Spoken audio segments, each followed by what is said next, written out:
Come join Melissa and her guests on the Chats from the Blog Cabin podcast. From North Carolina, this podcast will have you feeling like you've known these folks for years. Listen in as they chat about life, culture, current events, and more, all with a special Southern flair. Curl up with your favorite beverage and get ready to be entertained. Tune in now for a unique experience that's fun and insightful. Hey y'all, welcome back to another episode of Chats from the Blog Cabin. You know, the show where I virtually invite people into the blog cabin to chat about life. And today I'm honored to have Elaine back on. How long ago has it been since you've been on, Elaine?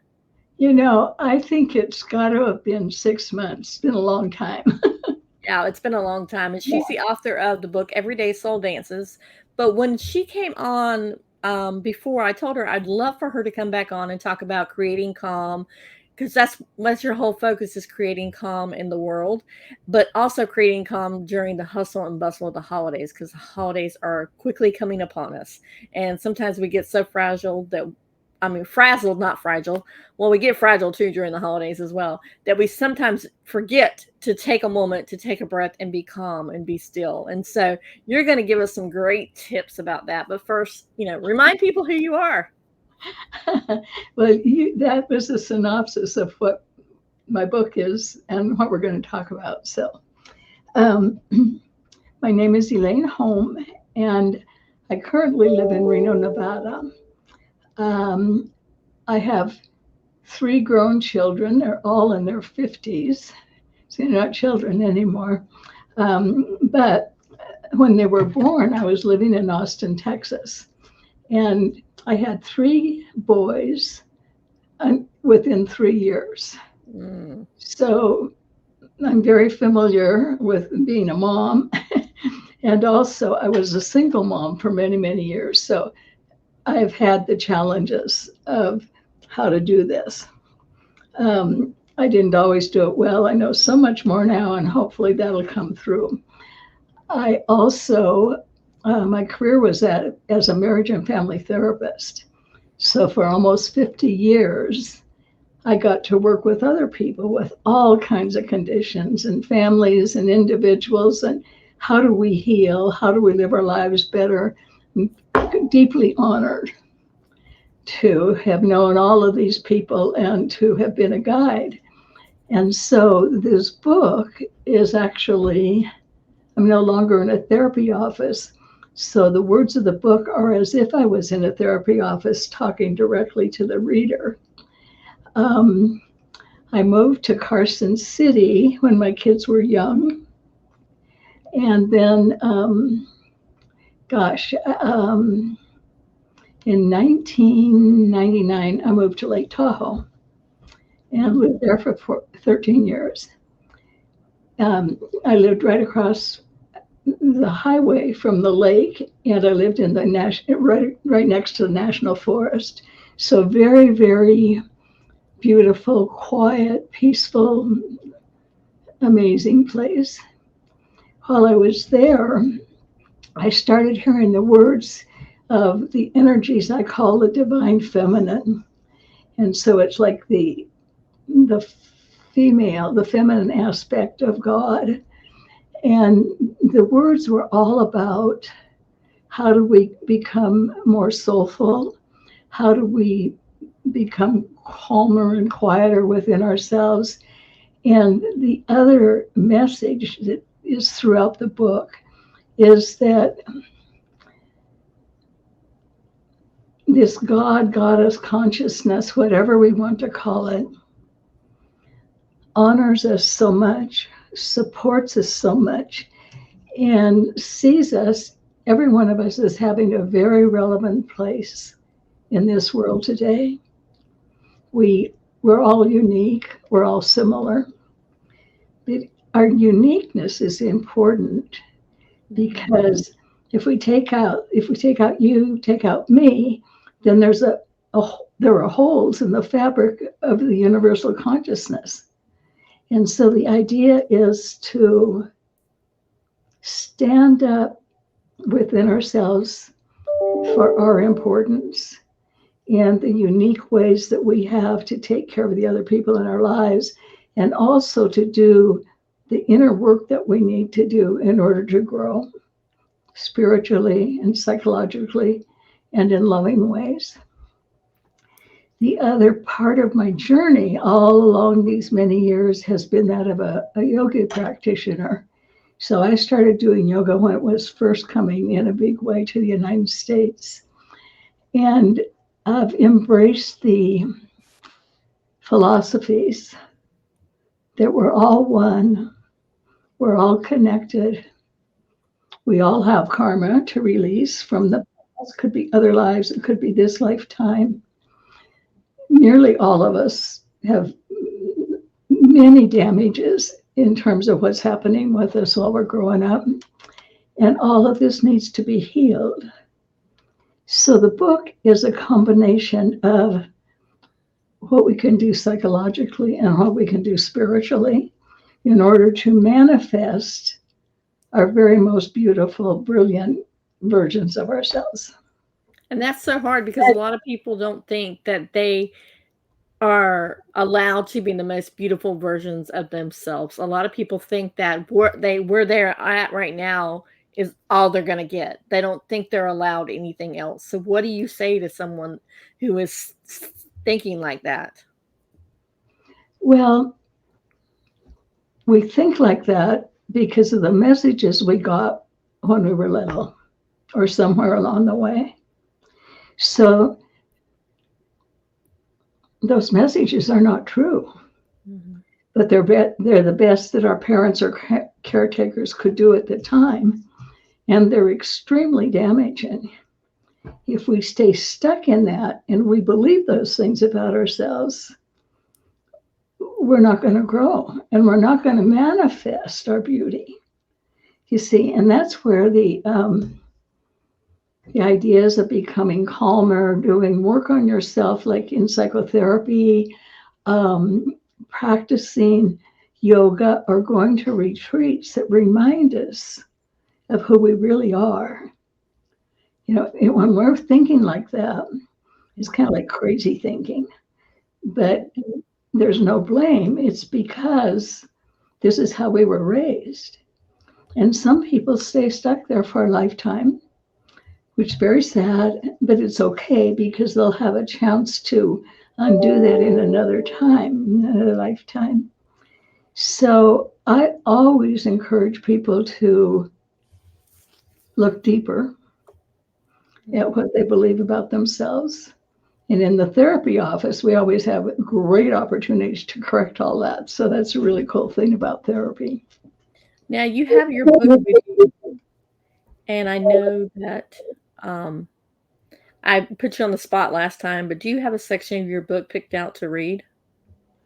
Oh, well, I can find one really quickly. Okay, we're going to go to commercial break. Well, actually, 2 commercial breaks, and then but when we get back, you can read from your book.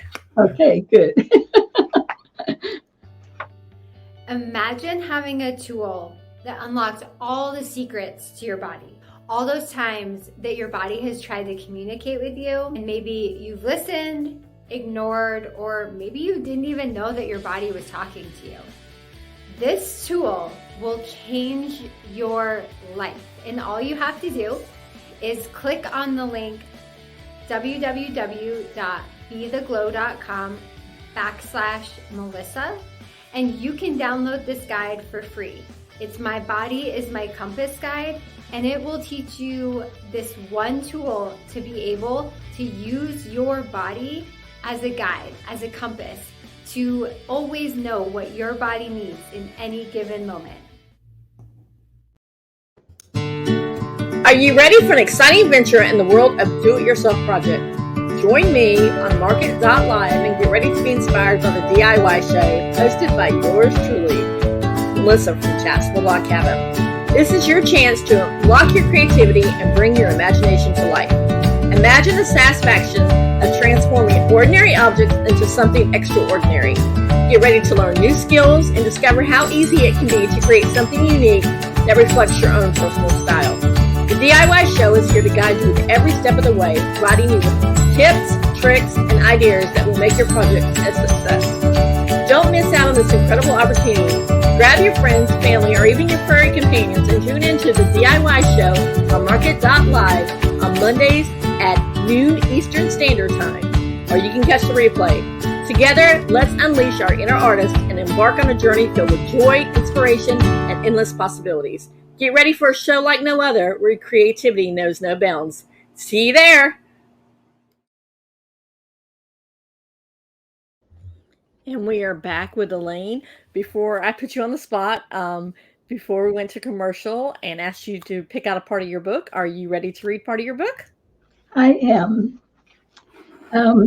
One of the chapters. Well, here's a picture of the book. Here. And one of the chapters is on the yoga of prayer. So my prayer that I wrote down, put in the book, is open me, heal me, show me the way. May I be fully surrendered to your grace-filled ways. May your ways, your words, your wisdom always move through me. May all people be healed. May all of us open to our highest potentials. May I know only love. May I love many. And may I love deeply. Namaste. That is some really great tips right there, just in that little section that you read about. What drew you to pick that particular part for today? I just opened up to a book where I saw some italics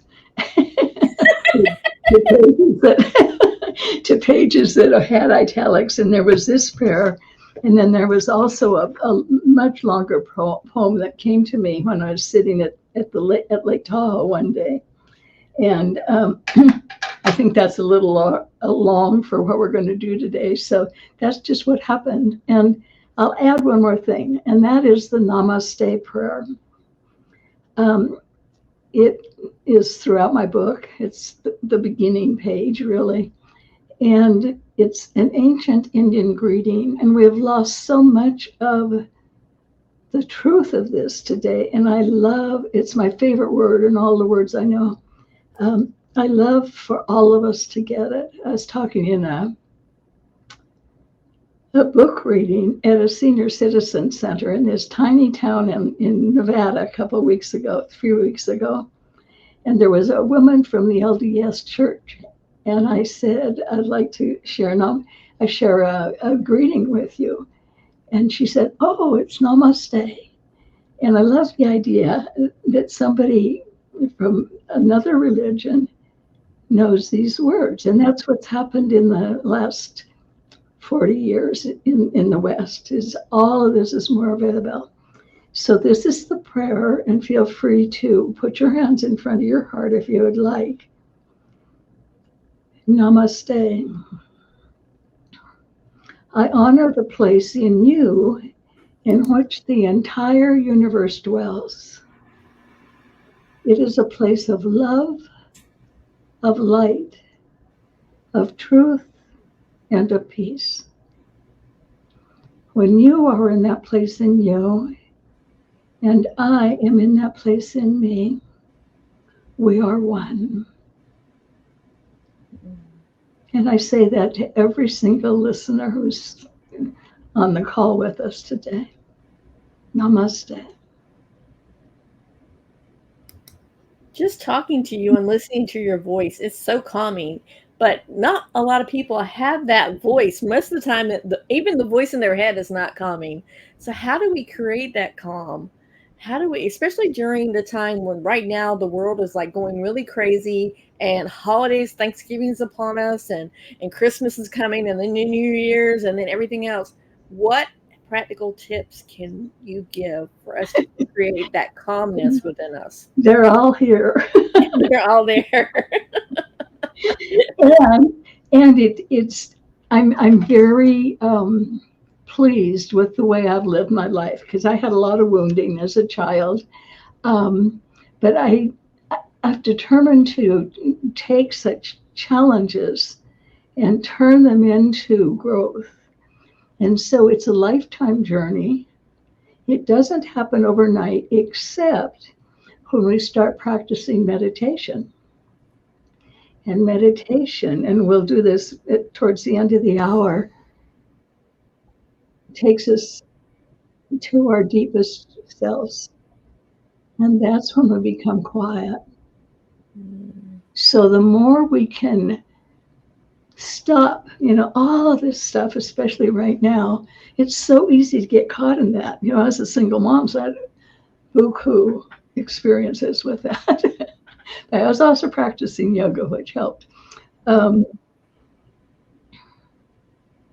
We forget that we're spiritual beings. We're spiritual beings having human experiences. That's not taught so much in the Western world. It comes from the yogic philosophies. And so when we think that we just need to rush through our lives and create all this stuff and cook all day long, be worn out at the end of the meal, deal with crabby kids or whatever it is we have to deal with, if that's all we think we are, we're going to be exhausted and saying, I never want to do this again. Mm-hmm. It's just like our lives get to be too much. But when we remember that we're beautiful, we're part of the sacred fabric of the universe, that there's a spiritual center within us, in addition to all this other stuff that we do. We're always going to have ordinary challenges. I'm 83 years old and I still have challenges. Really? This happened to me last night? Okay. But stay stuck there. So the book is to invite people to enter into a whole other realm, and then from this quiet center, do the things that we need to do. I advocate before you go to sleep to make a list in your mind of all the things you want to do the next day, and then refresh that list in the morning. I always make lists. They're like this. Yep. And I may get 1, 2, 3, none of them done because of the way my life goes, but it's out there, but it's not the complete context of my life. So if we can remember that we're spiritual beings and that we're acting all these roles to do our lives, then we make a commitment to do each thing as well as we can. And at the end of the day, if we made some mistakes or whatever, we forgive ourselves, repair the damage if we can't, and then go on again. We don't get stuck in, oh, gee, I'm a terrible person because I did this today, You said the big word that I think a lot of people deal with, and that's forgiveness, forgiving ourselves, forgiving others. I think society now, people don't want to forgive. People want to remember what the wrongs done to them, and they want to hold on to them. They don't want to let go, and they don't want to forgive people for what they've done. So, and that creates a lot of chaos. So how can we go about forgiving, especially during the time right now where people are going to get together with family members that they may not especially get along with, or the family member rubs them the wrong way, or the family member may have said something that they didn't mean to say, or they said something not realizing how it's going to affect the other person. How do we go the concept of forgiveness as going into the holidays? Well, it takes a lot of self-reflection and contemplation, doesn't it? Mm-hmm. And as long as we see ourselves as, I'm the right person, the good person, you're the enemy, we're stuck. Yep. In this book, there are chapters on forgiving yourself and different ways, like forgiving yourself if somebody hurt you and you're hanging on to that, or if you were abused as a child, forgive yourself instead of thinking you're this terrible person, which so often happens. And then there's another chapter on forgiving the other, even if that person is no longer available. And you're right about today, the horrors and the way we treat each other, and that there are enemies and they count for nothing. It's horrible. So one of the things that I did in the book is my son and I recorded, now if you can see this, 2-hour codes, and they lead to meditations, and they're meditations on forgiving. And so at the end of 9 chapters in the book, there are meditations, and I think we keep doing this and doing it and doing it until it loses its charge, the emotionality, and we want to be neutral at the very least. It's like, okay, this is my life. That person lived his or her life in these ways. Is it my problem? Probably not. Or maybe there's some amends I need to make, and that's good too. Or letters to write and burn if the person's not available. There are many, many ways, and these are all in the book. It's a lot. But even if that's the issue for a person and they pay attention just to these chapters and practice, then we will do better. At the end of each chapter, I have a page of contemplations so that the words of the book have to do with how does it apply to my life very specifically.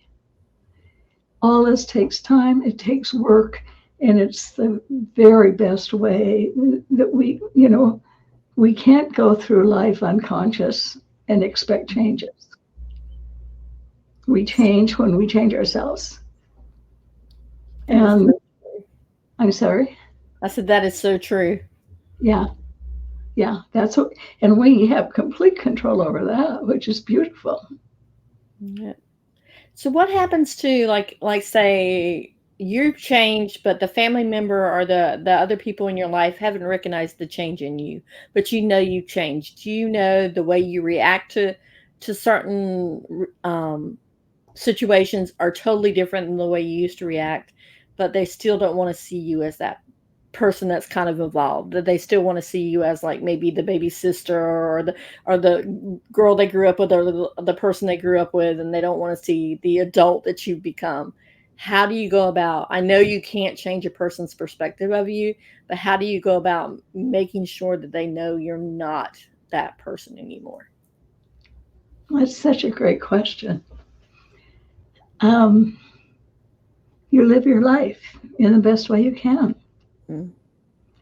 And see, the other thing about being spiritual beings, we're energetic beings. So our energies spread out beyond us, like throwing a stone in a pond, the ripple effect. The energies touch people. You don't have to say a word. You just live your life. We may need to set boundaries if a person like that continues to treat us poorly. We might need to say, I'm sorry, but I can't do this right now. Maybe we can revisit it some other time.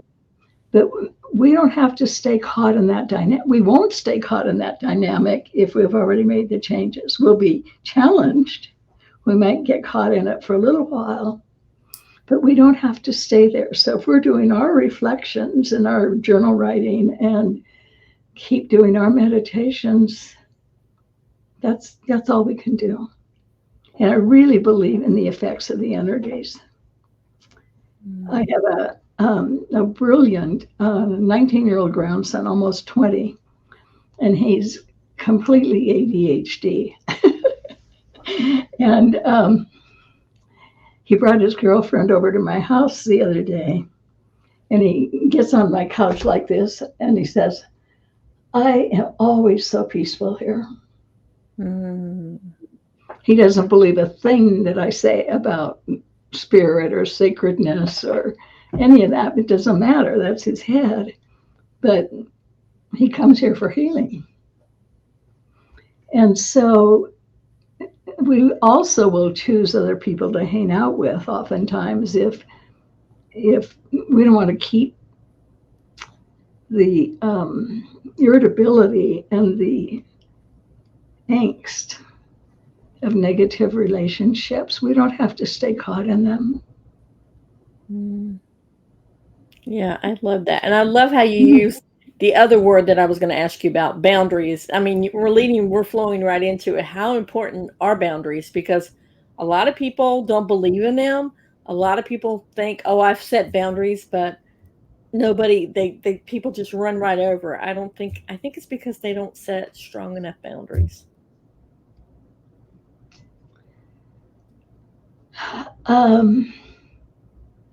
The clearer we get about the fullness and beauty of who we are as a human being, the easier it becomes for us to say, well, this is good for me and this is not good for me, so I'm not going to participate in it anymore. And I think we live that way. It may be a very different life. It certainly will be a life without so much chaos. Mm. And that's part of becoming more spiritual, because we need the quiet. The chaos is not productive. And sometimes we feel people pulling on us energetically, and at the end of our time with him, they were just like so drained. Well, that's probably not a healthy relationship for us at this time.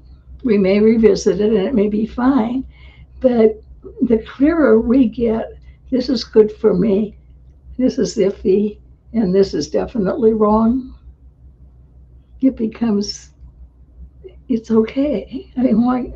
We're our own authorities. And if our guiding principle is to be calmer and to be more loving, then that's who we are with the people who want to receive us.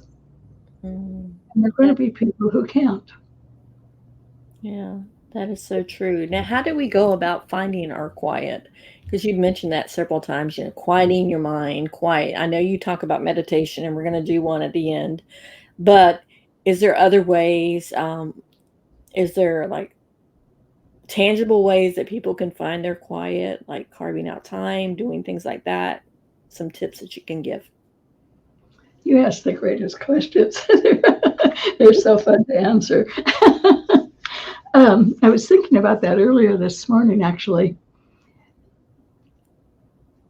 We probably have many different ways. And what is good for you may not work for me at all. And a good example of that is the different kinds of yoga. Like there are a lot of people with a lot of energy, and they do very well with the Ashtanga yoga, which is very fast moving and energetic, and it's like this big workout. I couldn't do that. So when I do yoga, I practice the holding patterns, and that helps me. But for that other person, the other kind helps her. Being out in nature, being like I garden. I just have this little patio, but my garden is amazing. And so that's really healing for me. Getting away from the computer is really important for all of us. Walking, running, hiking, swimming, I think we can ask ourselves that question. What is good for me that calms me down? Talking to a friend that we admire who can listen well and then make good suggestions, that can be a huge relief. There are many, many ways. Going to church, even going into a church and sitting quietly, and that depends on, your own religion and your own special places, or creating a calm space around you at home where you have your own altar. So that there's always a center that says, come here and heal yourself. It's within, it's also without. That is so true. Now, I have a lot of people that listen that have kids, and they're going to say, I don't have time to do that because I have like 10 million kids running around. Not really 10 million, but because you got one asking for one thing and one asking for another, and then one asking for another. And then the husband comes in or the wife comes in and says, what's for dinner? And then get through the whole. So how, as a busy parent, can they find time to get that quiet time, to get that centeredness and calmness? Well, if your kids are old enough to understand, you can say, I need a 15-minute break. I used to do that when I came home from work and they were home from school and I had dinner to fix and all the other stuff. And I would say, okay, I hear you, I'll get to you, but I'm going to sit here. I'm going to drink my glass of wine and relax for 15 minutes, and then we'll do these other things. So that's one way, is to take a time out. It's not always possible in the midst of being a parent while it's going on. However, when the kids go to bed and they're asleep, that can be our time, and it should be our time. Also, a lot of people will get up earlier in the morning than the kids get up, so they have that time. And I recently wrote an article for mysticlivingtoday.com. And you might want to write that down because it has so many great articles by all these different people. And I'm writing a column, and the one I wrote for October is rushing, releasing, relaxing. So the whole idea is, I'm feeling totally stressed out and crazed because of all the demands on me.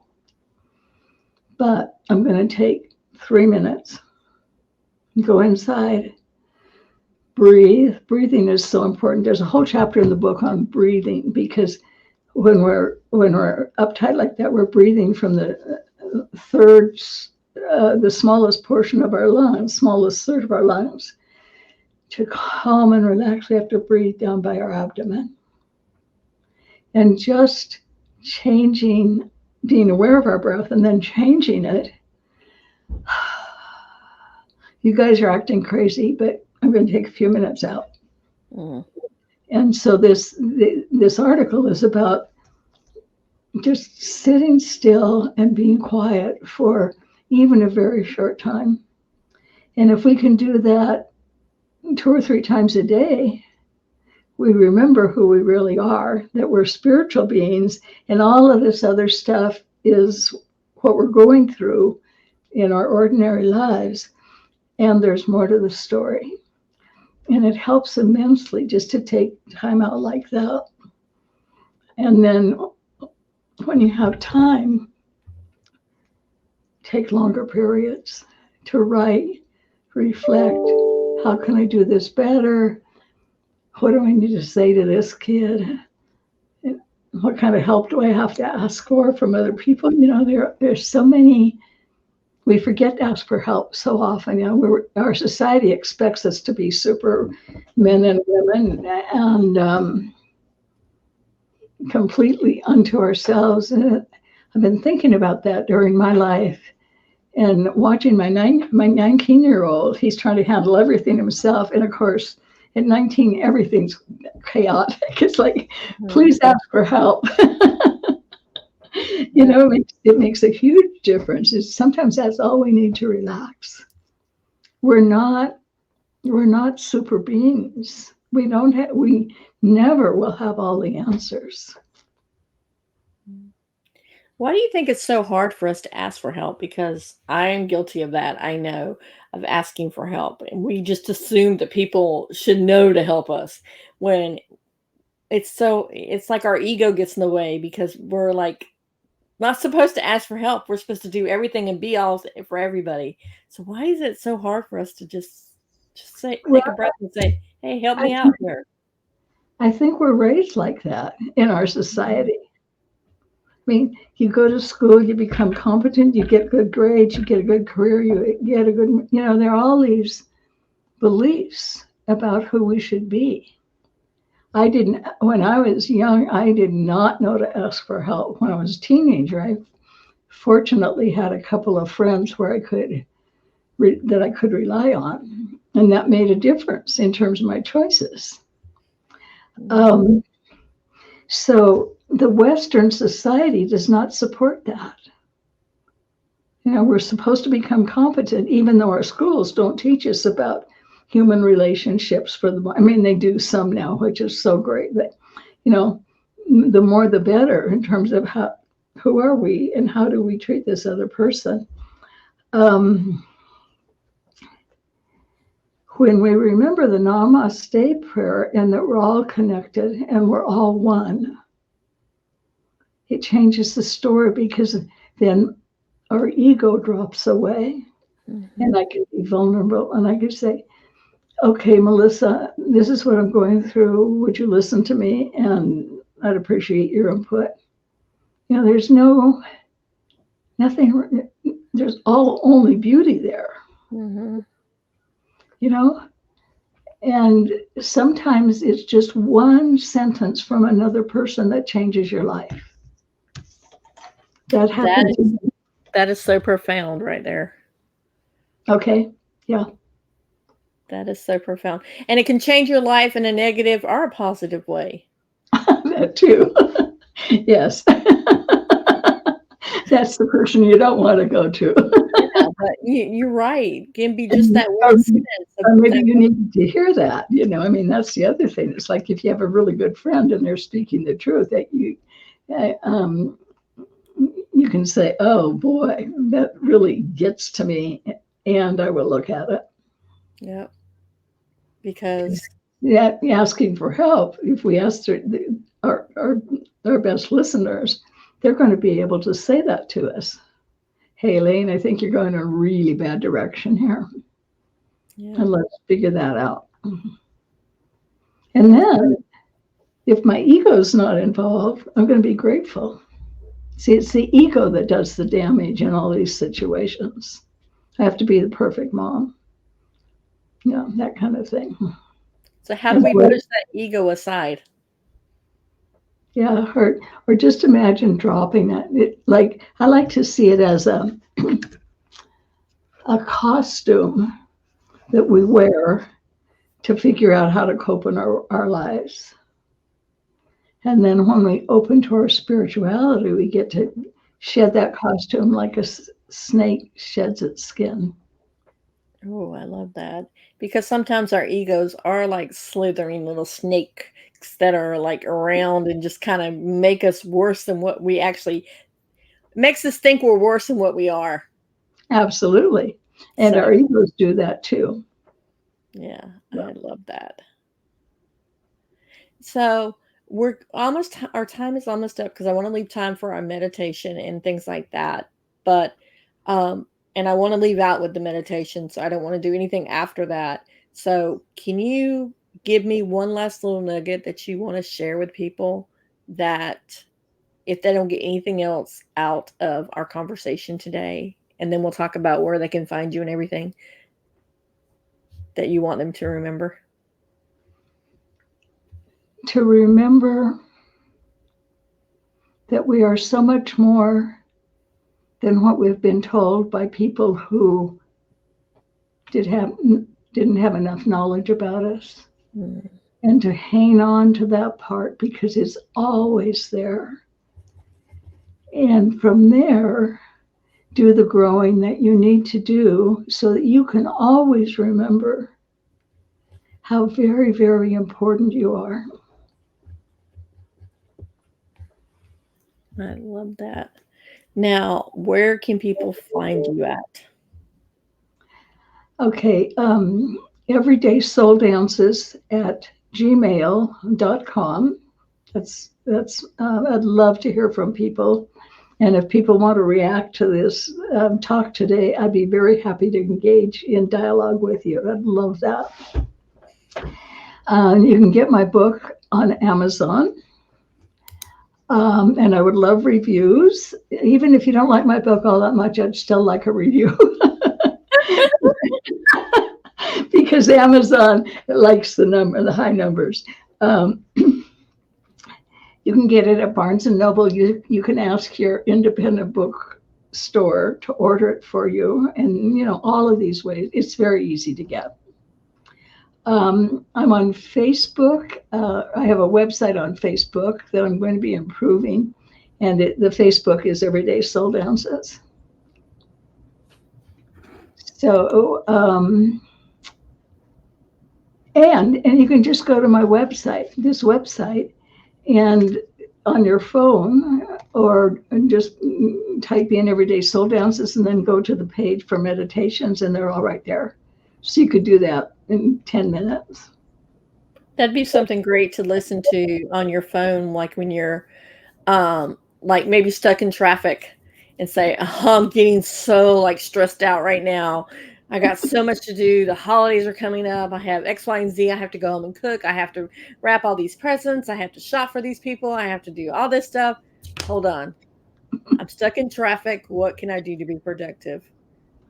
I agree with you to a point, because if we can do that and then return to the very alert state that we need to be in traffic. But if we go too deeply into ourselves, we lose everything around us, consciousness of everything around us. We don't want to do that. But in the book, I talk about mantras, and that's what I do, is repeat my mantra while I'm stuck in traffic. It's like, okay, I can get crazy because this line isn't moving, or I can repeat my mantra and, okay, I'm fine, even though all this around me is kind of a mess right now. That's so true. So are we ready to do our meditation? I would love to. So okay, before we do our meditation, I want to tell everybody that I will put the links where you can find Elaine in the show notes. And I want to thank you, Elaine, for coming on, because like I said, I wanted to end with the meditation. I don't want us to talk afterwards. So I wanted to get that out of the way. So I wanted to thank you. I forgot to do that. So I want to thank you for coming back on and sharing. But thank you for having me again. I love having these experiences. So if you ever want me again, I'll say yes. Okay. Okay, so maybe like 3 minutes, Melissa? Yeah, that's fine. Okay. So I invite you to go inside. And if you're coming,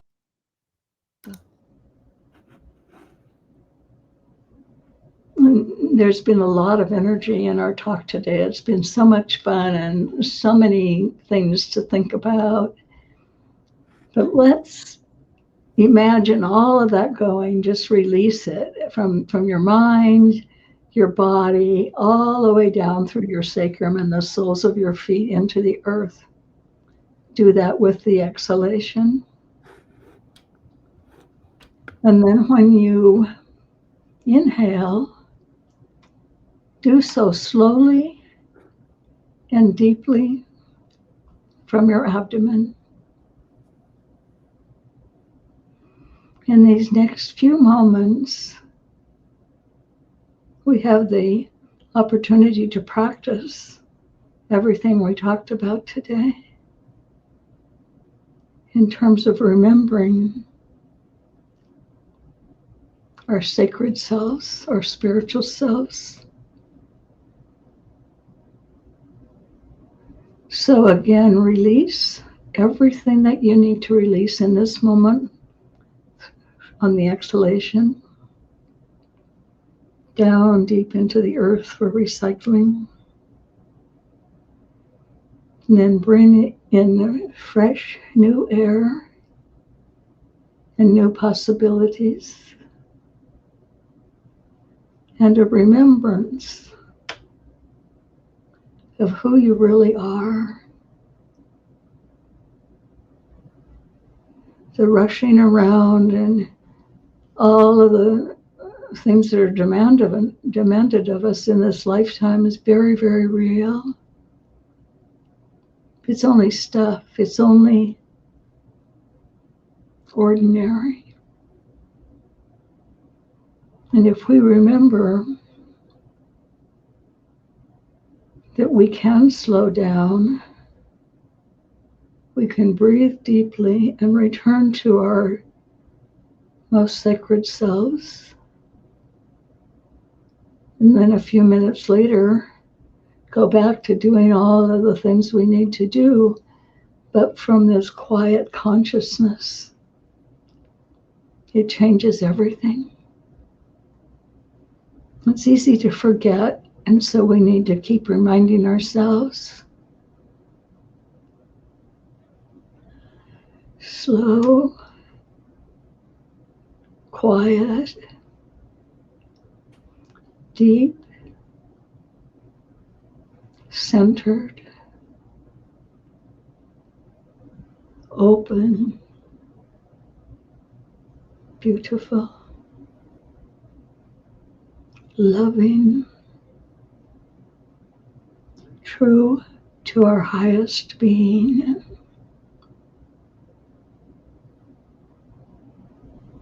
All of these qualities and even many more are who you are. I see your beauty and your magnificence and your potentials. And I want you to see your beauty, your magnificence, and your potentials for all of the rest of your days. And I also want you to see the beauty, magnificence, and potentials of all of the other people that you meet. We are brothers and sisters to one another. We are all divine beings, and we are all helping one another on this path to loving peace.